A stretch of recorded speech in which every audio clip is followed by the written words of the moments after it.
네, 안녕하십니까.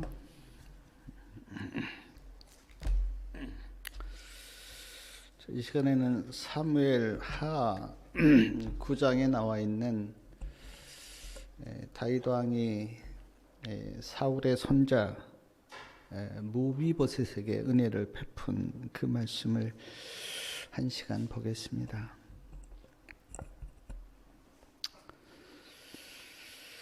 사무엘 하 9장 1절에 보면 다윗이 신하에게 묻습니다.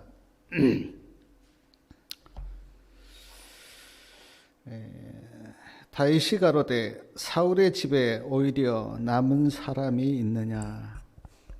내가 요나단을 인하여 그 사람에게 은총을 베풀리라.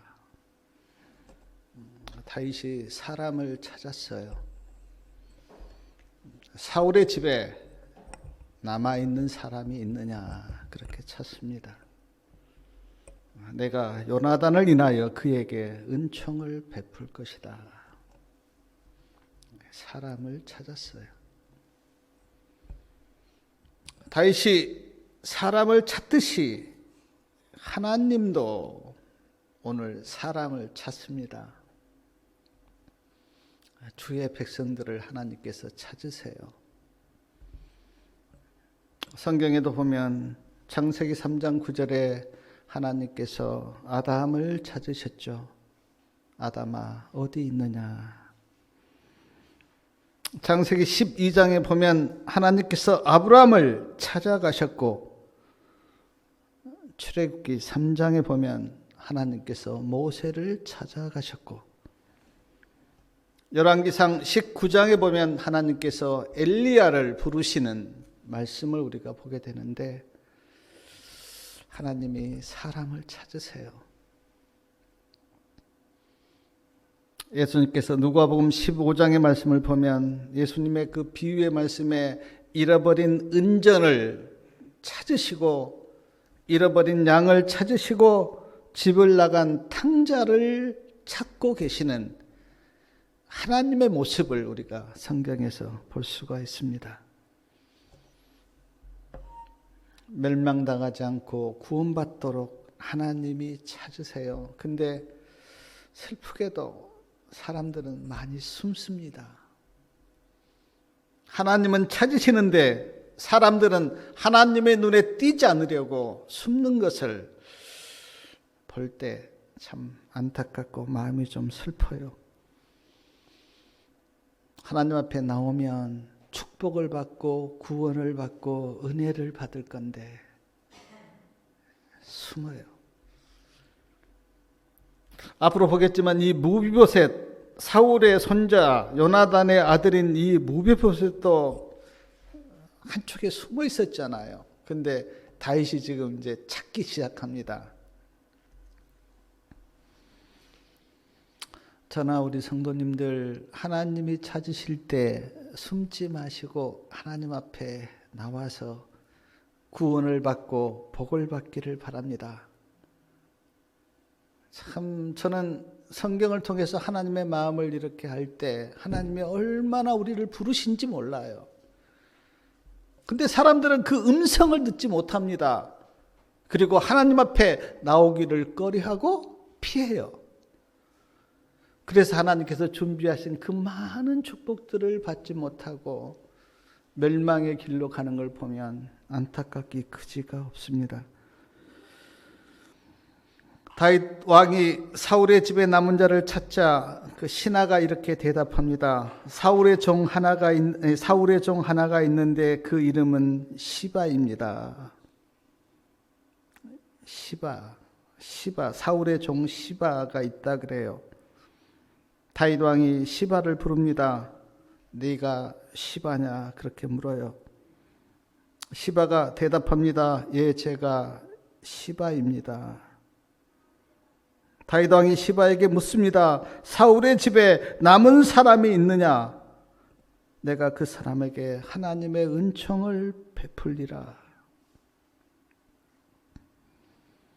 근데 사랑하는 여러분, 다윗이요, 내 은총을 베풀겠다 그렇게 말하지 않고 하나님의 은총을 내가 그에게 베풀겠다. 그렇게 말해요. 왕이기 때문에 충분히 내가 내 은총을 그에게 베풀 것이다 라고 말할 수 있는데 그렇게 말하지 않고 하나님의 은총을 내가 그에게 베풀 거다. 왜냐하면 다윗은 알았습니다. 은총을 사람이 주는 것이 아니고 하나님이 은총을 주신다고 하는 것을 다윗은 알았어요. 물론 다윗이 무비보셋을 찾아서 은총을 주지만 다윗 그 자신은 나는 하나님의 도구일 뿐이고 은총을 누가 주시는가? 하나님이 주신다고 하는 것을 다윗은 알고 있어요.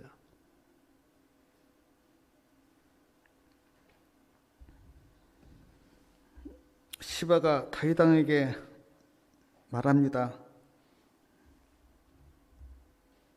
요나단의 아들 하나가 있는데 3절 끝에 보니까 절뚝발이니라 그렇게 대답합니다. 3절 끝에요. 열왕기하 9장 3절 끝에. 그리고 9장 13절에 보면 두 발이 다 절뚝발이라 그렇게 나와 있고요. 그 사람의 이름이 누구냐면 6절에 보니까 무비보셋이다 그렇게 나와 있습니다. 그러니까 지금 사울의 손자 요나단의 아들 두 발이 절뚝발이인 이름이 무비보셋 그렇게 지금 찾은 거예요. 근데 왜 이 무비보셋이 절뚝발이가 됐는지 이제 말씀을 한번 찾아보면요. 열왕기하 4장 4절 말씀 좀 우리 같이 한번 읽어보겠습니다. 어떻게 해서 이 절뚝발이가 됐는지 거기 이제 이유가 나오는데 사무엘하 4장 4절이요. 사무엘하 4장 4절 말씀 좀 우리 같이 읽겠습니다. 사울의 아들 요나단에게 절뚝발이 아들 하나가 있으니 이름은 무비보셋이라. 전에 사울과 요나단의 죽은 소식이 이스라엘에서 올 때에 그 나이 5살이었는데 그 유모가 안고 도망하더니 급히 도망함으로 아이가 떨어져 절개되었더라. 자, 블레셋과 전쟁에서 싸움이 벌어졌는데 자기 이제 할아버지 사울도 죽고 아버지 요나단도 죽었다는 소식을 듣고 유모가 이 아이를 안고 급히 도망갔는데 도망가다가 아이가 떨어진 거예요. 그래서 지금 두 발이 다 절뚝발이가 된 겁니다. 다윗이 그 사울의 종 시바에게 묻습니다. 그가 어디 있느냐? 그러니까 시바가 대답합니다. 사무엘하 9장 4절에 보니까 왕이 저에게 묻되 그가 어디 있느냐? 시바가 왕에게 고하되 로드발 암미엘의 아들 마길의 집에 있나이다. 그렇게 대답해요. 로드발 암미엘의 마길의 집과 지금 무비보셋이 어떤 관계에 있는지 저는 알 수 없지만 어쨌든 제가 이렇게 상상해 볼 때 사울의 집이 지금 다 망했잖아요. 그리고 사울의 집과 다윗의 집이 한동안 원수했잖아요. 그래서 혹시 들키면 어떤 불이익을 당할까 봐 지금 로드발 암미엘의 집에 이렇게 무비보셋이 숨어서 살았던 것 같아요. 다윗이 그 무비보셋을 부릅니다. 마길의 집에 숨어있는 무비보셋을 다윗이 불러요. 자, 무비보셋이 왕의 부름을 받고 옵니다. 사랑하는 여러분, 무비보셋이 다윗 왕이 불러서 올 때 어떤 마음으로 왔을까요? 혹시 나에게 어떤 불이익은 없을까? 사울의 손자라고 어떤 보복하지는 않을까? 어떤 아주 불안하고 초조하고 두려운 마음을 가지고 지금 다윗 왕 앞에 온 거예요. 왜냐하면 무비보셋도 알기 때문에, 자기 집안과 다윗의 집안이 한동안 원수였다고 하는 것을 알기 때문에 지금 다윗 왕이 그를 부를 때는 초조하고 불안한 마음으로 지금 왕 앞에 그렇게 왔을 거예요. 사무엘하 9장 6절을 보니까 무비보셋이 엎드려 다윗 왕에게 절을 합니다. 그런 무비보셋을 다윗이 부릅니다. 무비보셋이여. 무비보셋이 대답합니다. 주의 종이 여기 있습니다. 그때 다윗 왕이 무비보셋에게 어떤 말씀을 하였는지 사무엘하 9장 7절 말씀을 우리 아까 읽었는데 우리 다 같이 한번 읽겠습니다. 7절이요. 다윗이 가로되 무서워 말라. 내가 반드시 내 아비 요나단을 인하여 너에게 은총을 베풀리라. 내가 내 조부 사울의 밭을 다 도로 너에게 주겠고 또 너는 항상 내 상에서 먹을지니라. 불안한 마음으로 왔는데 다윗 왕이 이 두 발이 절뚝발인 사울의 손자 무비보셋에게 이렇게 축복해요. 첫 번째 말씀이 무서워하지 말라. 왜냐하면 무비보셋이 아주 지금 불안하고 초조하고 두렵고 무서워하고 있는 그런 마음으로 앉아 있는 것을 알기 때문에 다윗 왕이 무서워하지 말아라.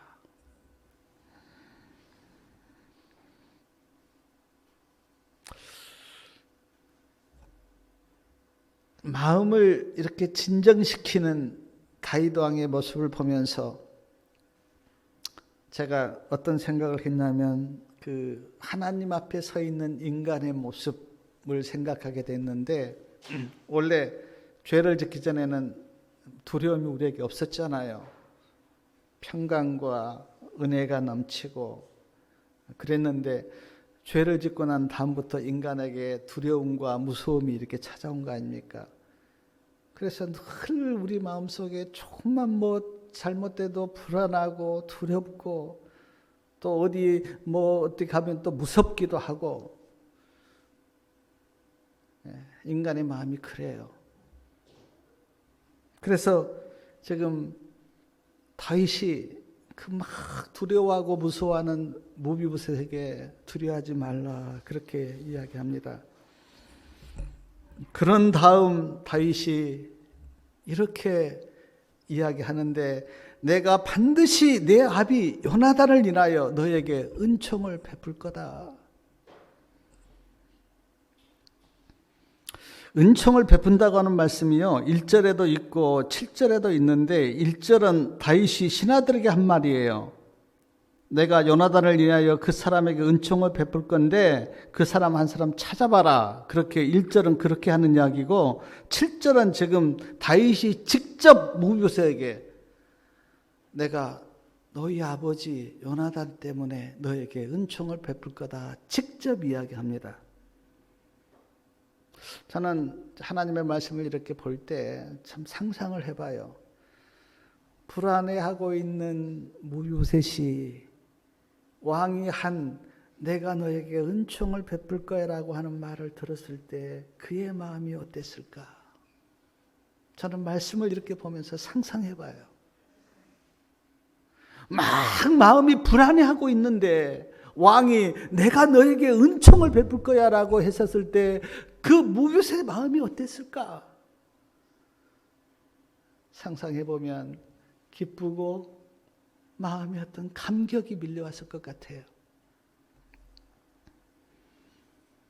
이런 그 무비보셋을 제가 이렇게 상상해 보면서 저와 하나님 관계를 제가 또 이렇게 상상해 봅니다.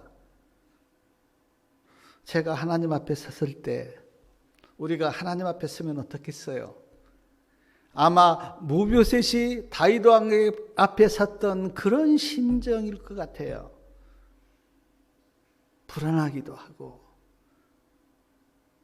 우리가 하나님 앞에 섰을 때 하나님께서 나에게 내가 예수 그리스도로 인하여 너에게 은총을 베풀리라는 말씀을 하시면 그때 내 마음이 어떨까? 감격이고 기쁠 것 같아요. 우리가 하나님 앞에 설 때 두 발이 절뚝발인 그 무비보셋이 불안한 마음으로 다윗 왕 앞에 섰는데 다윗 왕이 내가 너에게 은총을 베풀 거다라고 하셨는데 그것이 하나님과 우리 사이에 어떤 표상적으로 하나님이 나에게 내가 예수님 때문에 너에게 은총을 베풀 거야. 그 하나님의 음성을 들을 때 우리 마음이 어떨까? 감격이고 기쁘지 않을까? 그래서 성경에서는 복음을 뭐라 그럽니까? 기쁜 소식이다. 기쁜 소식이다. 우리에게 복된 소식, 기쁜 소식이 성경에서 이야기하는 복음, 예수님 때문에 내가 은총을 받는다고 하는 그 기쁜 소식이 정확하게 사무엘하 9장 다윗과 무비보셋 사이에서 지금 있는 하나의 신뢰예요.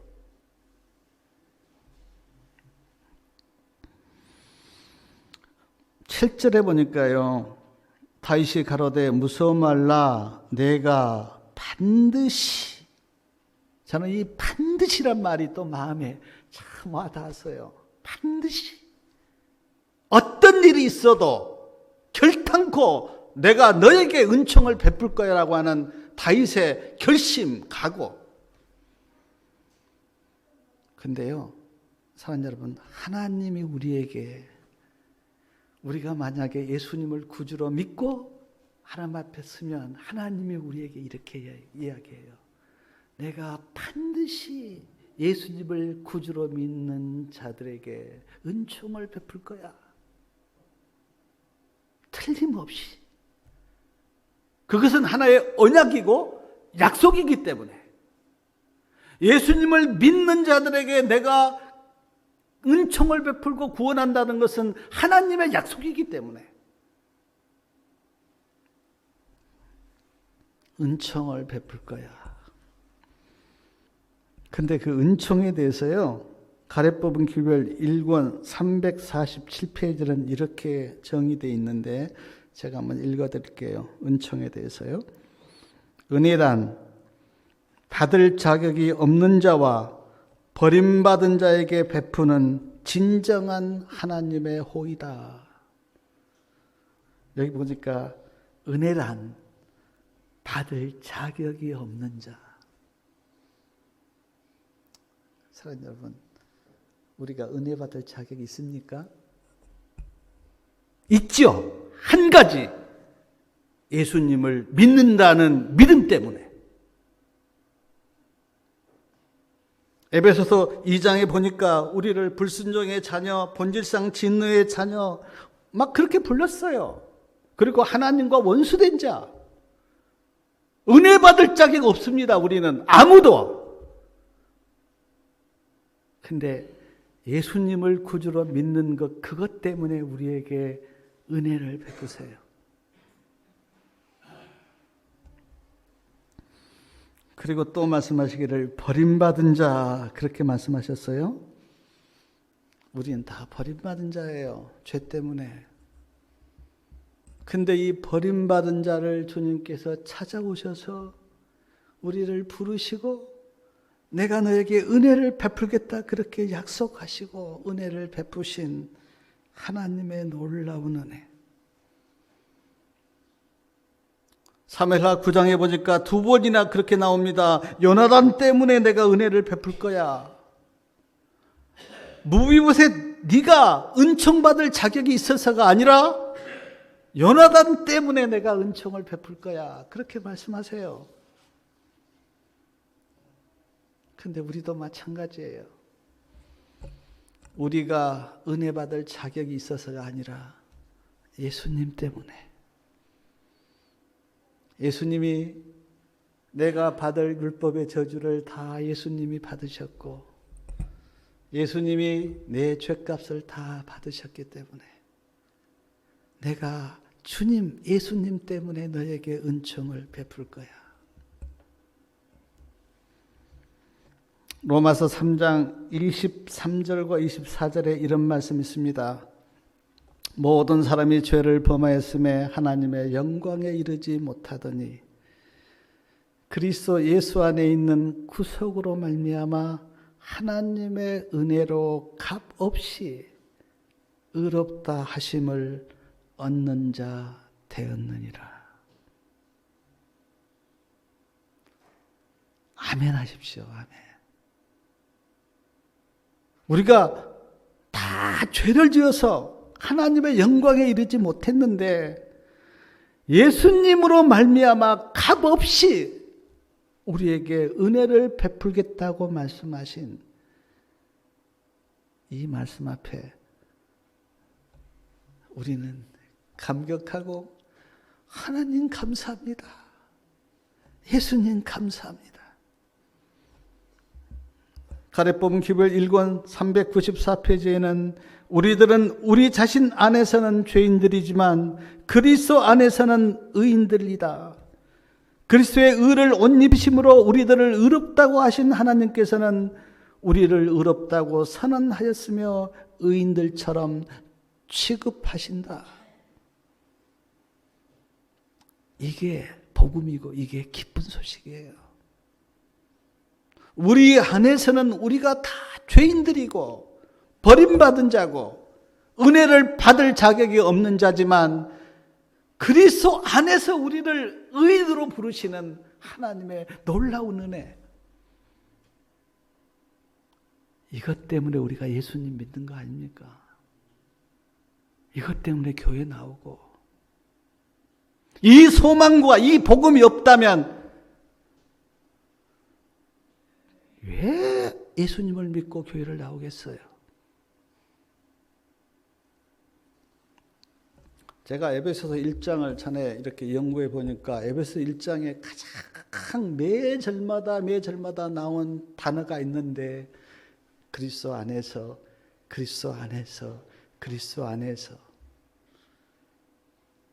축복도 그리스도 안에서 구원도 그리스도 안에서 죄사함도 그리스도 안에서 택하심도 그리스도 안에서 우리가 받는 기업도 예수님 안에서 성령의 인침도 그리스도 안에서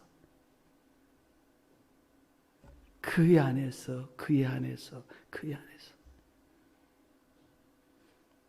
예수님을 떠나서는 우리에게는 아무것도 없습니다. 그러나 예수님 안에서는 모든 것이 우리에게 주어져요. 그래서 예수님이 우리의 전부 되세요. 이 복음을 우리의 믿음의 기초로 갈아야 돼요. 이것이 터예요, 터.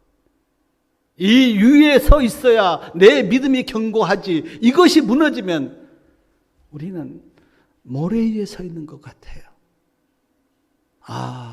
예수님으로 말미암아 예수님 안에서 하나님이 준비한 모든 축복과 은혜가 주님 안에서 나에게 주어진다.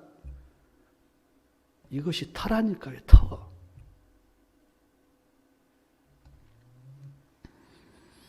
근데 오늘 말씀을 보면 아까 우리가 7절 읽었는데 다윗 왕이 요나단으로 인하여 은총을 베푼 그 은총이 뭡니까? 7절에 보니까 두 가지가 나오는데 첫째는요, 사울의 밭을 다 누구에게 줍니까? 모비보셋에게 주겠다 그래요. 사울의 그 재산, 그 부동산을 다 모비보셋에게 내가 주겠다 그래요. 사울의 부동산 밭이 몇 평이었는지 우리는 알 수 없어요. 그러나 왕이었기 때문에 우리가 상상을 해보면 굉장히 많은 밭을 가지고 있었을 거다 그렇게 생각이 드는데 그 밭을 모비보셋에게 다 주겠다 그래요. 얼마나 놀라운 은총입니까? 지금 노드발 그 암멜의 아들 거기서 지금 숨어서 두 발이 절뚝발이고 이렇게 그렇게 살고 있는데 불러서 너희 조부 사울 왕이 가졌던 그 재산 내가 너에게 다 줄 거야. 얼마나 놀라운 은총이에요. 근데요, 로마서 8장 17절에 보니까 하나님께서 우리를 하나님의 후사다 그렇게 부릅니다. 하나님의 후사. 후사가 무슨 뜻입니까? 상속자. 상속자래요, 우리가. 예수님을 믿는 우리를 하나님께서 너희가 내 상속자야. 무비보셋이 자기 그 할아버지 사울 왕의 재산을 다 지금 이제 받는데 성경에는 우리를 하나님의 후사, 하나님의 상속자. 그래서 예수님께서도 비유로 누구는 몇 골 차지하고 누구는 몇 골 차지하고 그런 비유의 말씀을 들었는데 우리가 하늘에 가면 하나님의 재산을 우리에게 상속해 준대요. 얼마나 놀라운 은혜입니까?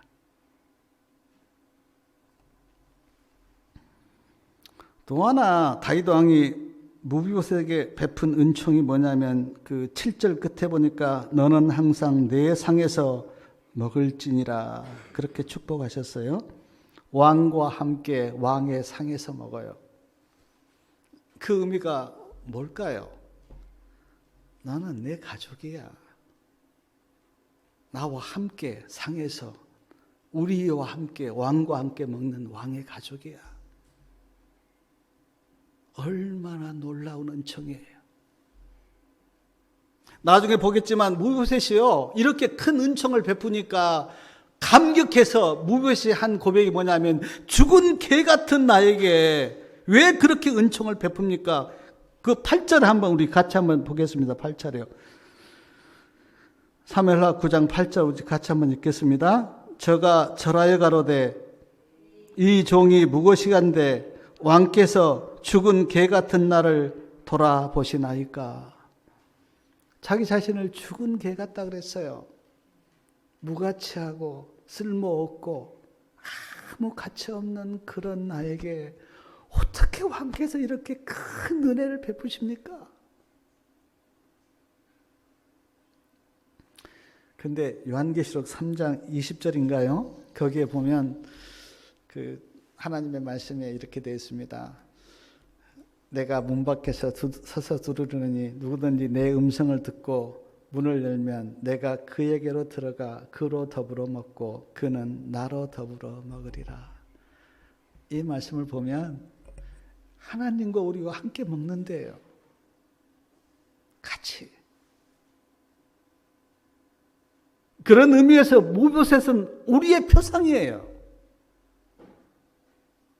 하나님의 상속을 받는 후사로서 그리고 하나님과 함께 먹고 마시는 하나님의 가족으로서 다윗이 지금 무비보셋을 그렇게 축복한 거예요. 근데 지금 무비보셋이 자기 자신을 죽은 개 같다 그렇게 이제 표현을 했는데 제가 상상해 보니까 진짜 그런 것 같아요. 집안 망했죠. 두 발은 절뚝발이죠. 뭐 한쪽에서 지금 숨어 살죠. 뭐 무슨 힘이 있고 무슨 가치가 있습니까? 그런 사람이. 근데 사울 왕의 재산 지금 다 주지요. 다윗 왕과 함께 먹고 마시지요. 얼마나 놀라운 은혜인가. 근데 사랑하는 여러분, 우리 또한 생각해 보면요. 예수님 때문에 하나님께서 우리에게 어떤 은혜를 베푸셨는가 뭐 말씀에 다 나와 있는데 한번 다 아시잖아요. 영생 주셨죠. 천국 우리에게 주셨죠. 하나님의 자녀로 삼아 주셨죠. 하나님의 후사 상속자가 되게 하셨죠. 이 은혜가 얼마나 큽니까? 죽은 개 같은 무비보셋에게. 제가 무비보셋이 자기 자신을 죽은 개 같다 그렇게 한 그 고백을 제가 이렇게 말씀을 보면서 생각나는 사람이 있었는데 마태복음 15장에 나오는 가나안 여인이 생각이 났어요. 가나안 여인, 마태복음 15장에 보면 가나안 여인이 이제 자기 딸이 아팠습니다. 예수님 옆에 나왔어요. 예수님, 내 딸을 좀 고쳐주십시오. 근데 예수님께서 이상하게 들은치도 않고 거절해요. 근데 우리가 증언에 읽어보면 왜 예수님이 그렇게 거절하셨는가 그 이유가 나오는데, 제자들에게 이 가나안 여인이 어떤 믿음을 갖고 있는지 실물교훈으로 가르쳐 주려고 예수님이 지금 거절하셨어요. 그러니까 가나안 여인이 또 예수님을 붙들고 또 사정합니다. 근데 두 번째 예수님께서 거절할 때 뭐라고 이야기합니까? 자녀의 떡을 취하여 개들에게 던짐이 마땅치 않다 그래요. 그러니까 그때 가나안 여인이 주님, 개들도 주인의 상에서 떨어지는 부스러기를 먹습니다. 나에게도 그 부스러기라도 좀 주십시오. 그걸 예수님께서 들으시고 칭찬하시면서 여자야, 내 믿음이 크다. 아마 제자들도 다 봤을 거예요. 그러면서 그 가나안 여인의 딸을 주님께서 고쳐주시면서 내 믿음이 크다 그렇게 칭찬하시는 말씀이 나오는데, 제가 참 그 생각이 나더라고요.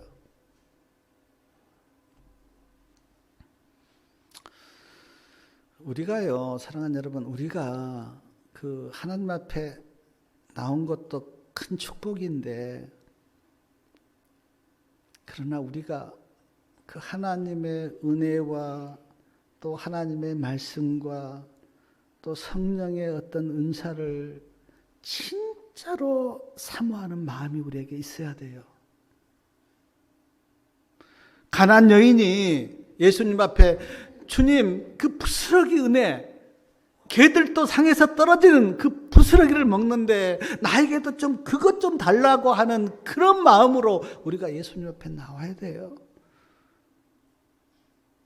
그냥 예수님 은혜 주시려면 주시고 말라면 말고, 나 은혜 받아도 그만, 안 받아도 그만, 나 은혜 없어도 세상에서 잘 살 수 있어요 라는 그런 교만한 마음으로 주님 앞에 나오면 은혜를 부으셔도 내 심령의 그릇에 은혜가 채워지지 않아요.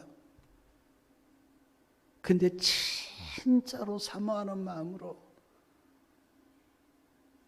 무비보셋이 자기 자신을 죽은 개 같다 그렇게 표현한 것처럼, 가나안 여인이 그 개들도 부스러기 먹는데 나에게도 좀 달라고 하는 그런 마음으로 우리가 주님 앞에 나오면 은혜가 심령에 부어져요. 은혜가 채워져요.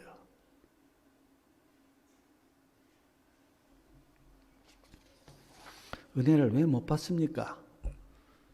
하나님께서 은혜를 안 부어서 못 받는 거예요? 우리에게 이런 심령이 없기 때문에,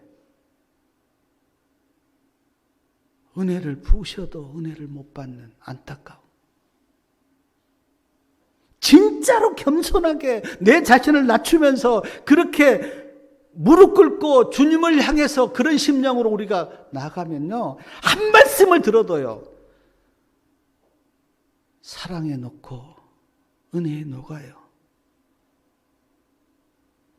그런데 하나님이 죽도록 사랑했다고 하는 말씀을 읽으면서도 전혀 마음에 감동이 없고 은혜가 없는 것은 우리 마음이 교만하기 때문에, 주님을 사모하는 마음이 우리에게 없기 때문에. 시편 144편 3절과 4절에 보면 다윗이 이런 고백했습니다. 여호와여, 사람이 무엇이간데 이렇게 생각하십니까? 사람이 무엇이간데 이렇게 알아주십니까?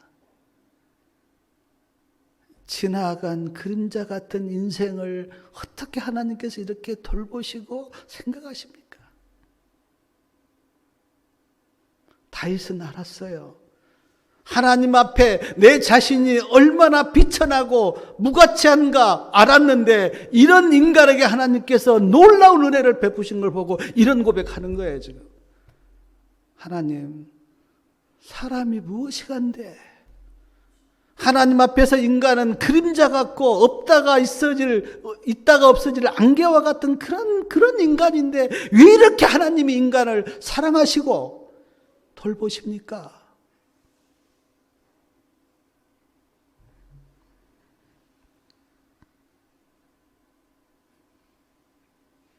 그런데 다윗 왕이 무비보셋에게 베푼 은총은 이것으로 끝나지 않고요.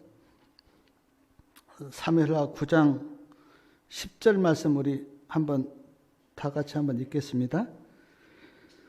사무엘하 9장 10절이요. 너와 내 아들들과 내 종들은 저를 위하여 밭을 갈고 거두어 내 주인의 아들을 공개하라. 그러나 내 주인의 아들 무비보셋은 항상 내 상에서 먹으리라 하니라. 시바는 아들이 15이요 종이 20이라. 시바가 지금 아들이 15이에요. 종이 20이에요. 근데 이 사람을 다 무비보셋을 섬기고 공경하라고 그렇게 지금 준 겁니다. 얼마나 큰 은총인지 모르겠어요. 30 몇 명입니까? 15, 20, 35명을 너희들 무비보셋을 섬겨. 일 열심히 해서 무비보셋을 공경하고 섬기고 그렇게 받들어. 그렇게 지금 다윗 왕이 말씀하신 거예요.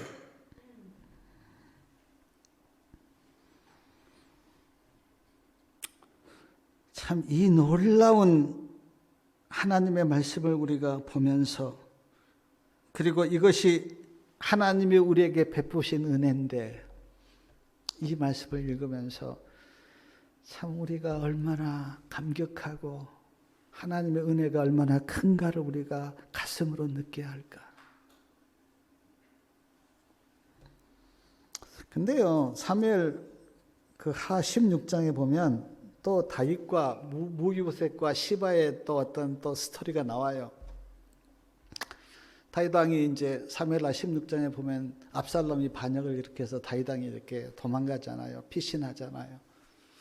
그때 시바가요, 말씀해 보니까 시바가 떡과 포도와 과일을 나귀에 싣고 와서 막 다윗을 이렇게 공경합니다. 다윗이 지금 도망가고 있는데 막 섬겨요. 그때 다윗이 시바에게 물어요. 왜 무비보셋은 오지 않았느냐 그렇게 묻습니다. 그러니까 시바가 뭐라고 대답하냐면 무비보셋은요, 자기가 사울 왕의 후손이니까 다윗 왕이 지금 이제 피신하잖아요. 도망가잖아요. 그러니까 혹시 백성들이 무비보셋을 왕으로 삼아줄지 몰라서 지금 예루살렘에서 기다리고 있습니다. 그렇게 시바가 대답해요. 다윗이 들어보니까 좀 괘씸하거든요. 자기는 지금 도망가는데 왕이 되려고 예루살렘에 남아있다고 하니까 괘씸하니까 다윗이 그때 시바에게 내가 무비보셋에게 주었던 그 모든 것을 너에게 줄게. 다윗이 그렇게 이야기해버려요. 그리고는 이제 압살롬은 죽었습니다. 그리고 다시 이제 예루살렘에 돌아와요. 이제 어떤 반역이 끝났잖아요.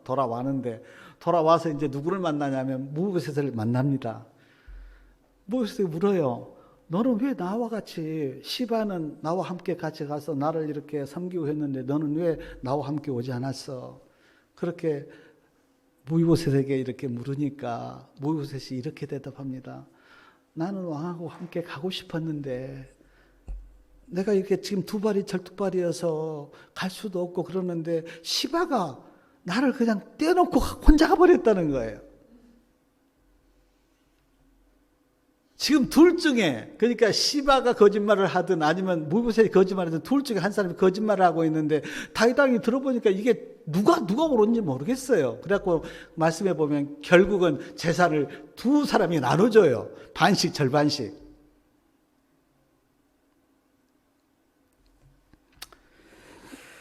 자, 그런 말씀을 보면서 참 인간관계라고 하는 게 옛날도 그렇고 지금도 그렇고 참 복잡하구나. 근데 정언의 말씀을 제가 이렇게 보니까요. 그러면서 그 무비보셋이 이제 막 그럽니다. 나는 왕과 함께 가고 싶었는데 내가 절뚝발이어서 못 간 줄 알고 지금 시바가 나를 떼어놓고 이렇게 갔는데 왕이여, 내 마음은 절대 그렇지 않습니다. 나는 죽은 개 같았는데 왕이 저를 불러서 함께 상에서 먹고 이렇게 한 것에 대해서 너무너무 감사합니다. 막 이제 무비세지 뭐 다윗 왕이 그래요. 그러는데 증언의 말씀을 보니까 그러면 누구의 말이 옳았나? 증언의 말씀 보니까 시바가 거짓말을 했다. 증언에 그렇게 나옵니다. 교활한 방법으로 무비세에게 주었던 재산을 시바가 차지하려고 그렇게 꾸몄다는 거예요. 그리고 다윗 왕이 이제 판단이 어려우니까 그냥 재산을 절반씩 나눠줬는데 이 다윗도 그게 옳지 못했다는 거예요.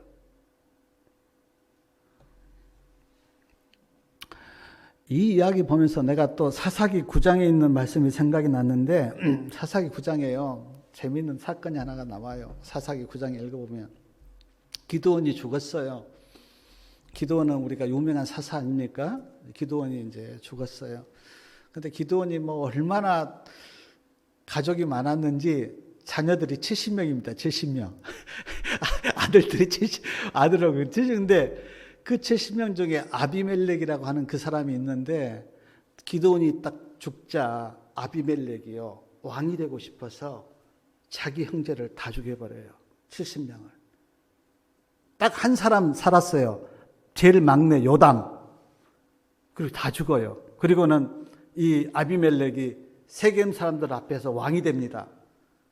근데 이제 막내 요담이 그걸 알고는 그리심산, 산 이름이 그리심산 위에 올라가서 세겜 사람들에게 막 소리 높여 외쳐요. 세겜 사람들이여, 내 말 좀 들어보시라고.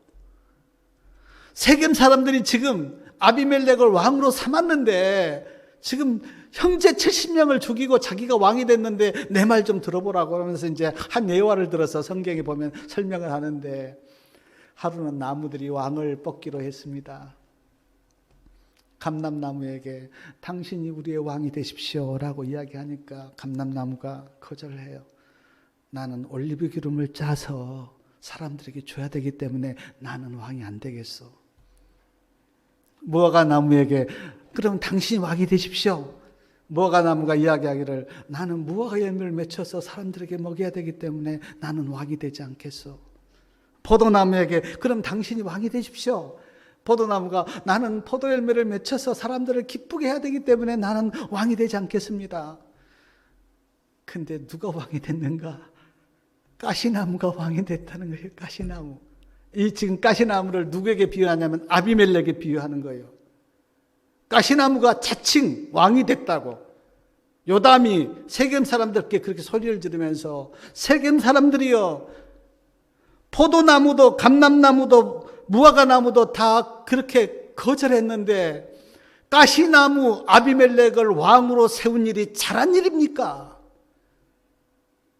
우리 아버지 기드온이 알면 뭐라 그러겠습니까? 그렇게 요담이 그렇게 소리를 쳐요. 제가 성경에서 그런 말씀 보면서 참 자신의 욕망과 시바가 지금 그런 거 아니에요. 그 무비세에게 주었던 그 재산 차지하려고 교활한 방법으로 그렇게 해서 지금 절반 뺏어간 거 아니에요. 아비멜렉이 자기가 왕 되려고 형제 70명 다 죽이고 왕이 된 거 아닙니까? 그런 교활함, 인간의 어떤 그런 죄악, 우리에게는 없는가 하는 생각을 말씀을 보면서 했어요. 사랑하는 여러분, 사무엘 9장은 다윗 왕이 사울 왕의 후손 요나단의 아들 무비보셋을 찾아서 그렇게 은총을 베푼 말씀인데, 저는 이제 이 말씀 제가 보면서 예수님 생각 참 많이 했어요. 설교를 처음부터 끝까지 쓰면서 나는 예수님 때문에 은혜 받았는데, 그 생각이 계속 드는 거예요. 예수님의 은혜가 큰데, 주님 때문에 내가 은혜 받았는데, 내가 똑똑하고 내가 잘나서가 아니라 예수님 때문에 내가 은혜 받았는데, 내가 예수님을 얼마나 귀하게 여기고 살고 있나 하는 생각이 내 마음속에 계속 들었어요. 그리고 마음속에 내가 이제부터는 은혜 받은 자답게 살아야 되겠다. 은혜 받은 자답게 살아야 되겠다. 고린도후서 6장 1절에 보니까 은혜를 헛되이 받지 말라. 은혜를 헛되이 받지 말라 그렇게 말씀하셨는데 제가 보니까요. 하나님께서는 엄청난 은혜를 주셨잖아요. 아들을 이 땅에 보내서 십자가에 죽게 하셨잖아요. 놀라운 은혜를 받았는데 사람들은 그 은혜를 다 헛되이 받고 은혜 받은 자답게 살지를 않아요. 은혜를 베풀었는데 은혜를 헛되이 받아요. 은혜 받은 자답게 살지를 않아요. 저도 인생을 살면서 자식도 키워보고 사람들을 끼게 만나는데 어떤 사람에게 내가 은혜를 베풀었는데 그 사람이 전혀 느끼지 못하면 굉장히 마음 아프거든요. 은혜를 베풀었는데 반역하고 막 그렇게 하면 마음이 찢어지거든요. 하나님께서 은혜를 베푸셨는데 우리가 은혜를 헛되이 받고 은혜 받은 자답게 살지 않으면 하나님의 마음이 어떨까? 저도 그렇고 모든 성도님들이 가장 많이 쓴 단어가 은혜예요. 은혜. 뭐 은혜가 어쩌고 뭐 은혜가 어쩌고. 근데 진짜 은혜 받은 자답게 삽니까? 은혜를 말하고 입으로 은혜를 이야기하는데 은혜 받은 자답게 삽니까?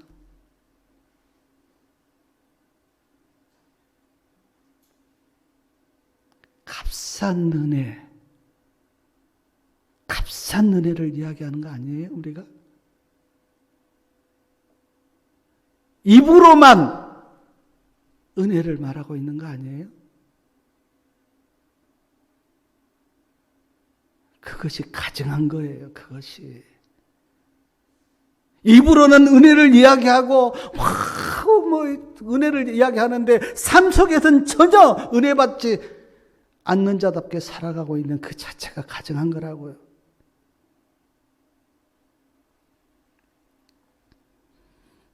사무엘하 9장을 우리가 묵상하면서 하나님이 예수님 때문에 베푼 그 은혜에 대해서 많이 생각하시기 바랍니다. 우리는 은혜 받을 자격 없었어요. 아무도. 근데 다윗 왕이 무비보셋에게 사울 왕의 재산을 다 주고 왕과 함께 먹는 그것과 똑같이 하나님이 우리를 하나님의 상속자로 삼으시고 우리와 함께 먹겠다고 하시는 말씀을 똑같이 성경에서는 우리에게 하고 있어요. 얼마나 놀라운 은혜입니까? 사랑하는 성도 여러분, 간절히 호소합니다. 앞으로는 은혜 받는 자답게 사시기 바랍니다. 믿음으로 사십시오. 그것이 은혜를 베푸신 하나님께 내가 보답하는 거예요. 하나님이 뭐 그 보답받으려고 은혜 베푼 거 아닙니다. 우리를 불쌍히 여기시고 우리를 사랑하셔서 베푸셨지만 그러나 우리가 마땅히 은혜를 받았다면 그것이 최소한의 우리가 할 도리예요. 은혜 받은 자답게. 하나님께서 예수님 때문에 나에게 은혜를 어떻게 베푸셨나 말씀에서 깊이 묵상하시면서 그 은혜에 보답하는 은혜를 받은 자답게 사시는 우리 성도님들 되시기 바라면서 말씀을 마치겠습니다.